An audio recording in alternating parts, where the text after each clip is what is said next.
गया आप श्रीमान रतन छुपाल तो लग गया चोर तो निकाल दिया पूरे 51 रुपया के नोट।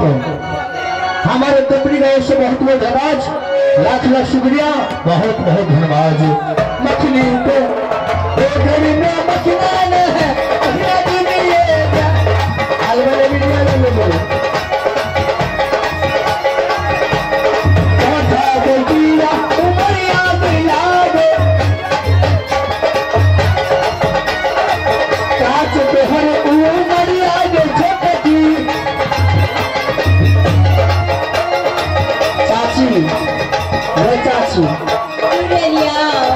हमारा चाचा के घर वाली से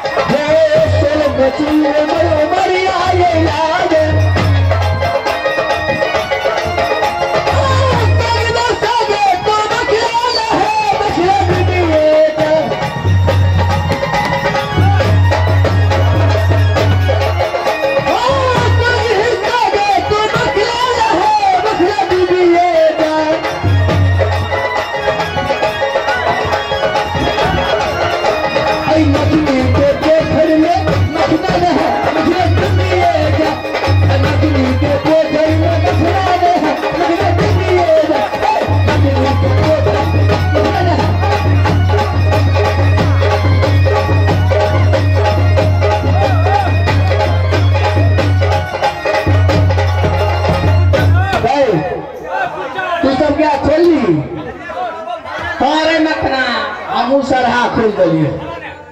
अब तो अपना से अरे तो परेशान करते रहो, हमरा क्या करे एगो बाछी के तोर बाछी नया से ते हरान करू छी।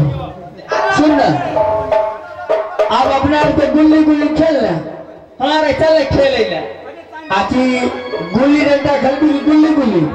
अरे गुल्ली डंडा खेले में निक लगे रे। गुल्ली खेले में गुल्ली खेली अब तो हमरा पीर खोना पड़ले।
थोड़े दूर बाकी है।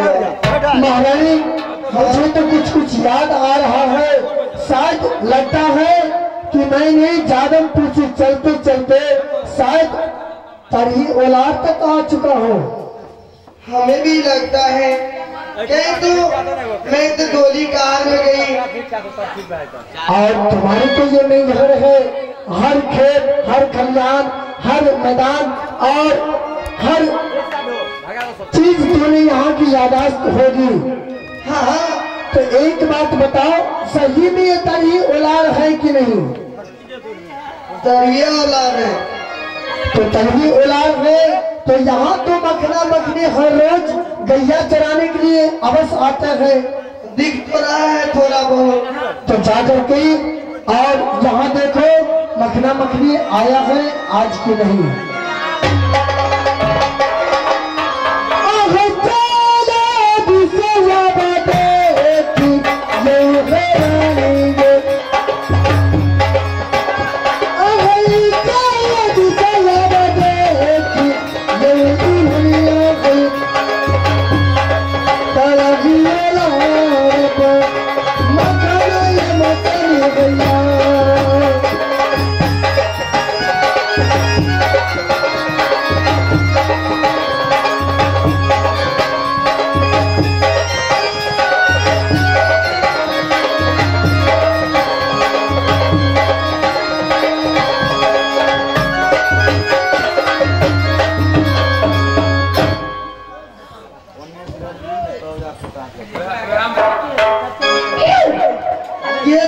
मखना रे